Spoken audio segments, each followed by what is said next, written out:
I'm Mary Arnott, your host and producer. Before introducing my guest and topic for today's show, I want to say how grateful I am to HCAM's Mike Terosian. With only 2 days' notice, Mike scheduled the recording of the show, in spite of his very busy schedule. I'm doing the show now because of a very special event coming up in a few weeks with my guests participating in it. My guests are the father and daughter team of Jigs and Liv Kent. They have an inspiring story to share with us. Liv Kent is very interested in theater and has been in many school plays. However, her story is not about her theatrical talents and endeavors, but about a passion to volunteer for the Special Olympics. From the time she was 8 and for the last 9 years, Liv has been doing an event called the Passion Plunge. In the last 3 years, her dad, Jigs Kent, who works for Special Olympics, has also been volunteering with her. Welcome, Jigs. Welcome, Liv. Thank you very much for being my guest today. Thank you for having us. Thanks, Mary. So, Jigs, you've been with Special Olympics, I think, about 15 years now, working with them. I have. Why don't we start telling us a little bit about, reminding the audience about Special Olympics as an organization and what it does for people? Sure. We're a year-round program of athletic training and competition, primarily for people with intellectual disabilities and developmental disabilities. And there's a couple of things about that. We are year-round. Many folks think of us just as the track and field meet down in Boston every June. We offer 27 different sports for athletes here in Massachusetts, so they have a wide variety to choose from. And we emphasize our training and the practicing as much as the competition. So we're also expanding the mission to include health initiatives. We have a program we call Healthy Athletes, which provides health education and screenings, referrals, and advocacy for people with intellectual disabilities on healthcare needs. So you said, people are familiar with the one major event, but you have several events throughout the year, right? I mean, are we talking a dozen or 100? Or We're talking about 120 different sports competitions throughout the year just in Massachusetts. And we have about 12,000 athletes that participate, again, in Massachusetts alone. And every state in the United States is a chapter of Special Olympics as well. So we're Special Olympics Massachusetts. And we have about 120 competitions, probably about 50 different fundraising events, and numerous other local events as well. Well, we're going to talk later about one of those very special fundraising events coming up later at the end of February. But I wanted to ask Liv a little bit about what her involvement is and how she became involved with the Special Olympics. Well, my dad has been involved with Special Olympics since I was very young. And since I was young, I remember going to events with him. He would bring me maybe to work. I met a lot of his colleagues and a lot of the athletes who participated in Special Olympics. And when the first year happened of the Passion Plunge, the event we're going to talk about, I went with my father and I saw this, and it was a really exciting atmosphere, and I was really passionate about volunteering and spending time for a good cause. And I said to my dad, even though I was around 8 years old, I want to do this, I want to do this next year. So it became a big passion for me at a young age because of the influence I had from both my parents. Well, that was very striking to me that as an 8-year-old you would do this event, because as most people know when they watch the show, the Passion Plunge is a jump, a swim in very cold water in February. And for an 8-year-old to say, yeah, I'll do that to raise money, I thought that was very exciting. So the event is February 26th. Yes, at Revere Beach. So you started when you were 8, but then you've been doing it every year since, as I understand. Yes, I've been doing it every year. It's become a passion and a tradition almost too, but it keeps getting better and a different experience each year. Again, I was 8 or 9 when I started, so obviously it was a very different experience and atmosphere from when I'm now 17 and I'm jumping in the ocean, and I have a better understanding of where this money is going and how it's supporting people in Special Olympics.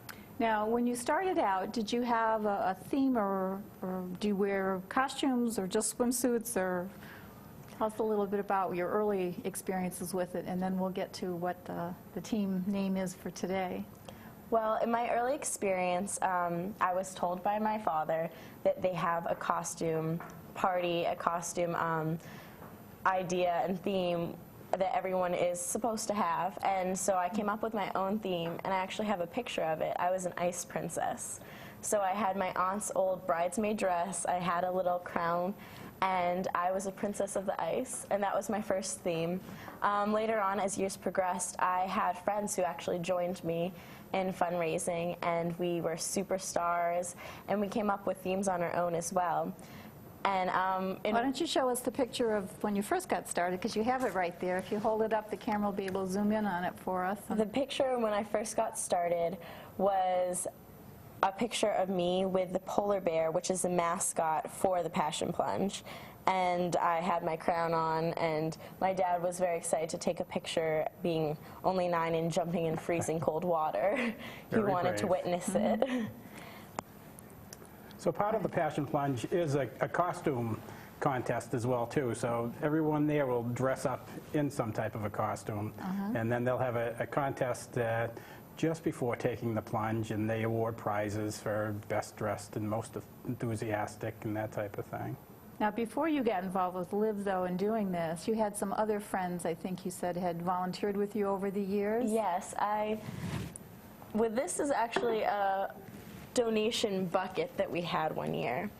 And in the donation bucket, we had a newspaper article on us, and a colleague of my father's also took the plunge with us, but then also Emma Sweetapple for a few years took the plunge with me. And in this, we were Soma's Angels, like Charlie's Angels, but Soma's Angels, Special Olympics, Massachusetts. And it was so much fun working with Emma. We did it for a few years. We had different costumes. We came up with themes.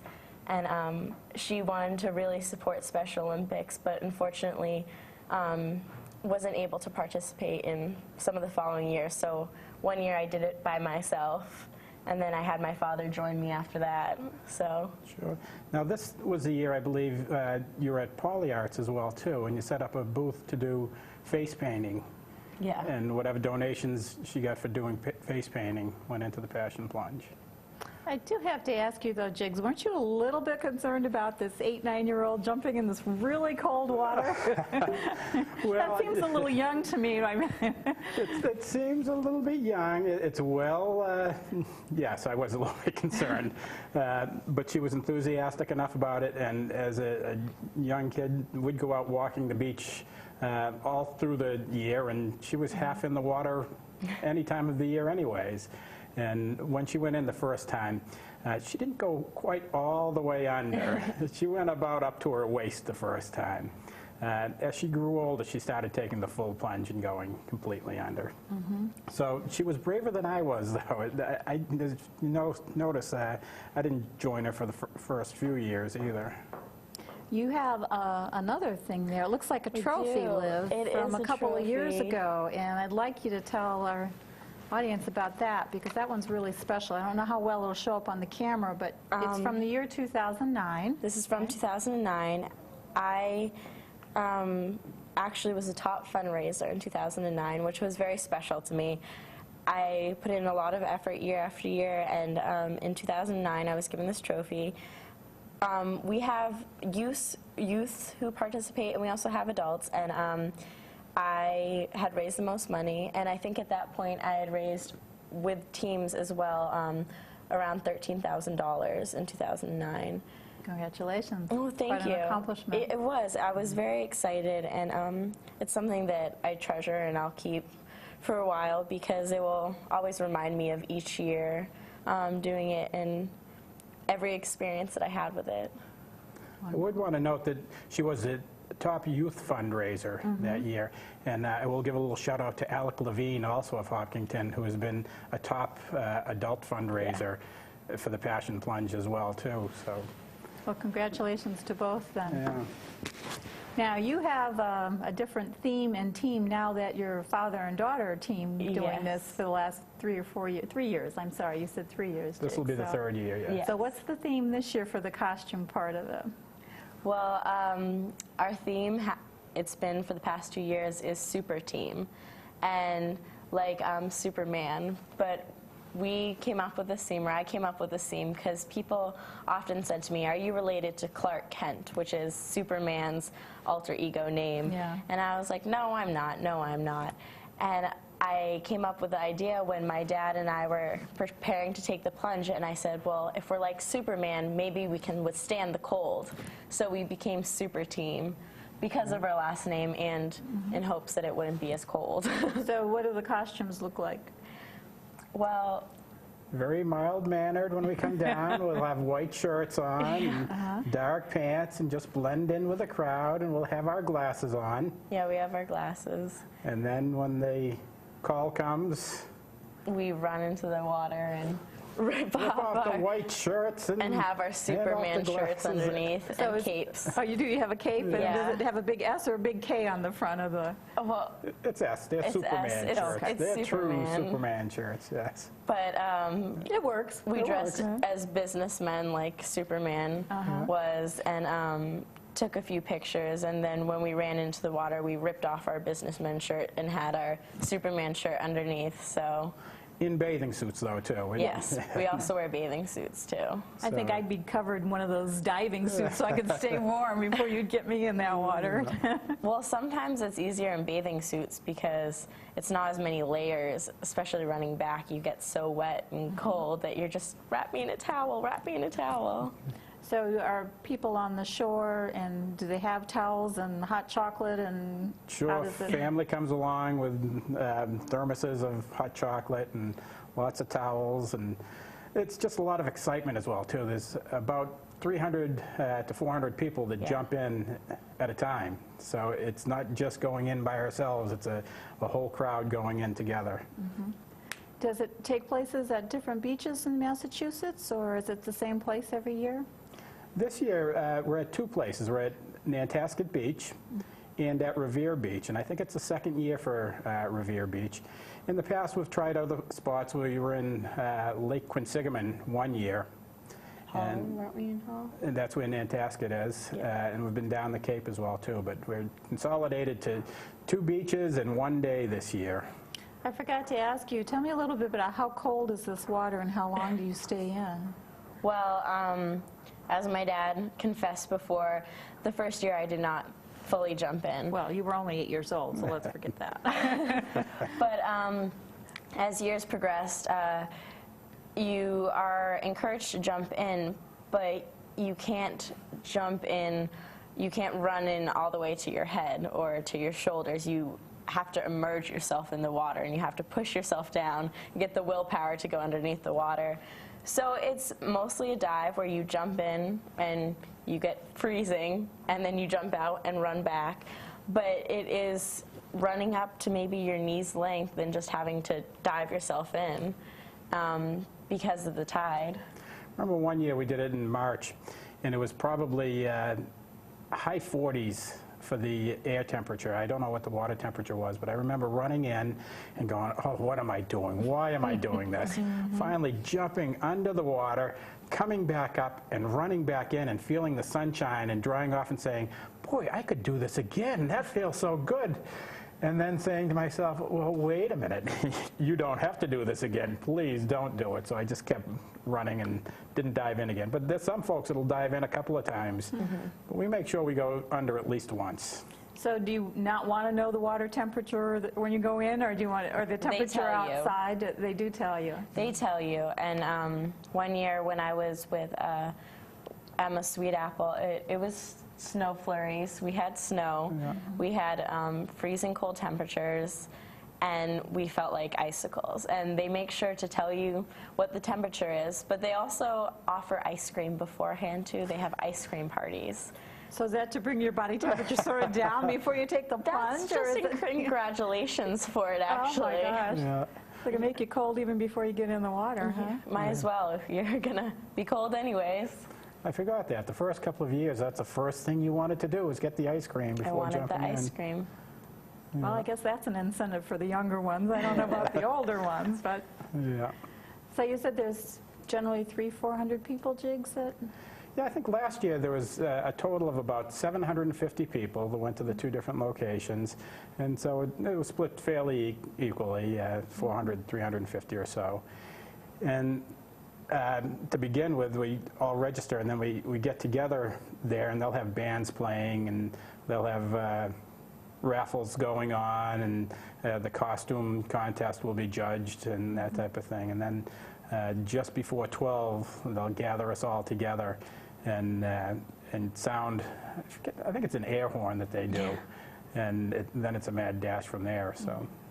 Did I ask, how did and when did the Passion Plunge as a fundraising event actually get started? I don't think we talked a little bit about that yet. Do you remember? Has it been? Well, here in Massachusetts for Special Olympics, it began in 1999. That was the first year. I think the takeoff was on the old L Street Brownies from Boston who jump in New Year's Day every year. And someone had the idea of, well, boy, if we're going to jump in, maybe we can convince people to help support us as well, too. So if that's about 12 years, so you've been involved almost from the beginning, Liv. You've been doing it the last 9 years. From the beginning, anyway. yeah. So. I think I think you went to the first year and saw it and said she wanted to do it the next year. Is there an age limit? I mean, do they let even the younger than that go in, or is it? Well, I don't know. I think you were the youngest. I was probably one of the youngest. Yeah. A big thing is they do have a medical team. They want to make sure it's very safe. And I remember my father, when I asked him when I was younger if he would do this with me, he would kept saying, "Oh no, I want to make sure I'm healthy enough to do it." He would come up with excuses, but then everyone would say to him, "Your 8-year-old daughter is going into the water. You can do it." And finally he did. Yeah. I had to do things like guard her glasses when she was jumping in, which one year I didn't do so well, did I, Love? I lost my glasses. Maybe the second year I wanted to dunk in all the way, and I ran with my glasses on because I normally have them, and I jumped in and I came out and I didn't have any glasses on. You couldn't see them. My mother was not very happy. Well, it was for a good cause. It was for a good cause. So the actual money-raising part of this event is you ask people to pay to see you jump in, or? We ask for pledges. We ask for donations, pledges to see us jump in, basically. We come back with photographs and proof that we have gone in the water. And there's a number of ways we do it. We ask in person and talk with folks, but there's also a wonderful website that has all the information, and we're able to build our own website and put our picture on there and send it out via email. Well, you anticipated my question. I was going to ask you about the website, passionplunge.org, you said? Correct. Tell me a little bit about that. What's going to be on it, or what kind of information will people see when they go to the website? Well, the homepage, it has pictures of past years, and it also gives information that we've talked about, how long it's been going on, where the locations are.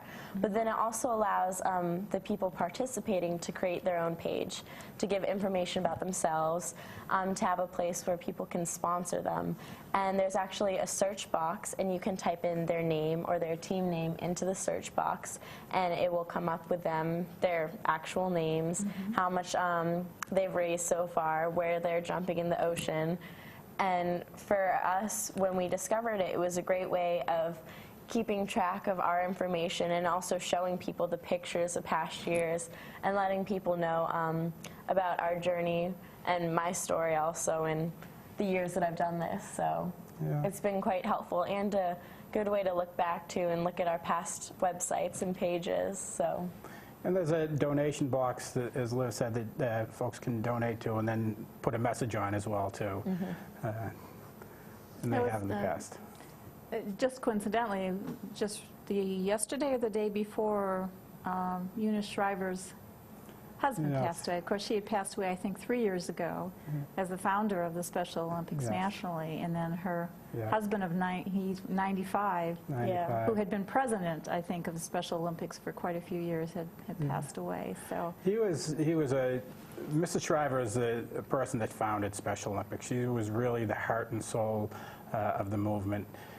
However, he is the one that helped bring it worldwide, to bring the movement worldwide, with a lot of his connections, and he was a great man as well, too. And Mrs. Shriver is still our guiding force of the movement, and just well thought of by everyone that works for it, that participates, that volunteers, and that has had the opportunity to meet her. It was sad, but 95, that was a pretty good old age to live to. If somebody wants to get involved, They can go to your website. Will there be information there on what they can, if they actually want to participate, or if they want to make a donation? How does that work off the website? Yeah, the best thing to do is to go to the www.passionplunge.org website. Put in either Super Team, which Liv and I are, or you can put in either one of our names, or just put in the last name of Kent. It'll bring you up to our page. Then you can join our team. If folks would like to jump in the water and be part of a super team, we'd welcome them to come along as well, too. Oh, I'm sorry. My cape's off at the dry cleaners. I don't think it's going to be back in time. We'll give you more warning in the future. Then. We can get you a cape. Give me a good, strong snowsuit or something that can go in that water. Yeah. But And while you're on the page, there's also a link to the Special Olympics Massachusetts homepage. It'll give more information about Special Olympics and how to get involved if folks would like to volunteer or participate as an athlete. There's information there as well, too. okay. Now, you gave me a little cheat sheet here with all the different steps in terms of how it works and everything. I won't read this to folks, but you say this is on the website. They register, and yes. then there's other steps they have to go through in terms of... Yes, that's on the website as well, too. You can register. You'll see that list there. It says that they're asking for a minimum donation of $250 for every person that does register. I think our goal this year, we're hoping to raise $500 this year. Yes. That's our goal. It's past, I've had goals and that we've reached of $2,000, and we are getting into the game a little shorter notice this year, but our goal is $500, and we've raised over $15,000, or I have with other teams in the past. So. Yeah. Okay, well, I'm going to put the plug in for everybody who watches this. Get online and make a pledge. Absolutely. We want you to exceed your goal of 500. Yes. So Absolutely. we want it out there. Yeah. And that money will go towards the competitions, the 120 competitions that we have, the training. I work with coaches' trainings and volunteer coaches. It'll go towards helping train volunteers to work with our athletes. It'll go to the Healthy Athlete initiatives for better health care for our athletes. It'll help athletes right here in Hopkinton. Hopkinton has a wonderful Special Olympics program, and this money goes to help them as well. And although it is, Special Olympics was founded by Mrs. Shriver, was part of the Kennedy family, we're completely funded through volunteer efforts such as this, and through that phone call that we give when people are having dinner at night and ask for folks to donate to the Special Olympics. And we have a small grant of about $50,000 that we get from the U.S. government, but other than that, there's no government money involved in Special Olympics. And we really need millions to get all these athletes and their programs and their events, and we really it's do. worth it. Yeah, we've got about a $4.5 million budget just in Massachusetts alone. And so we do a small part to help raise that money this way. They're incredible experiences. Some of their events, they're very uplifting and motivational, and just going to a few different competitions or having events where there's speakers, it's a very loving atmosphere and a compassionate atmosphere, and that's mostly because of the athletes. And if there weren't the volunteers to help raise the money, then the athletes couldn't be there to compete or to really be a family and bond together. So it's really worthwhile, and it's a great experience to participate in. I'm very thankful for it. And that's a good point. We have about 12,000 athletes in Massachusetts, and there's about 12,000 volunteers that makes the program run. And I do work full-time for Special Olympics, and we've got about 26 people that work full-time. But again, it's the 12,000 volunteers that really make the program work. Are you always looking for more volunteers, not only to help with the Passion Plunge, but other events throughout? I mean, you mentioned, what, 120 different events? 120 different competitions, plus a number of fundraising events and healthy athletes initiatives and coaches training. So yes, we rely on volunteers such as Alec Levine and the good folks in Hopkinton and Claudia Vanderpool and many others from all around the state. So we're looking for folks that might have a few hours to contribute on one day, or would like to spend several months planning a competition, or would like to be a coach or a partner out on the field with athletes. There's all sorts of volunteer opportunities. Now, would they go to the Special Olympics website, or could they get to there also from the passionplunge.org website? They're connected to each other, so if they went to Passion Plunge, they'd see the Home for Special Olympics website, or if they went to the Special Olympics Mass website, they'd see the link to Passion Plunge as well, too. Okay, and that So either would, way. they'd find some place on the website to look for, I mean, to get information about volunteering and different events and Absolutely. timings and, We have a volunteer corner, so when they Okay. go to the front page of the what's the volunteer corner? yeah, SpecialOlympicsMA.org, and look in the volunteer corner. They'll have lots of information of how to register and what opportunities are available there. Okay, well, good. Well, thank you very much. Unfortunately, as much as I would love to go on talking about this, I see we're already out of time, and I've got to read my closing. So, but as usual, I would like to talk more, but it goes so quickly. It does. Anyways, I want to thank my guests, Jiggs and Liv Kent, for coming today and telling us about the Special Olympics. I hope that her story has inspired you to get involved and support the Special Olympics, and especially the Passion Plunge occurring on February 26th at Revere Beach. Okay. If you can help, please wait for the credits at the end of the show. You'll see the website listed, passionplunge.org. And thanks again to Mike Terosian and Greg Mays, who's directing today, and Karen Davis on camera, and the entire HCAM operation for getting this show on the air and the internet at hcam.tv. See you next time. This is Mary Arnott signing out with Attitude.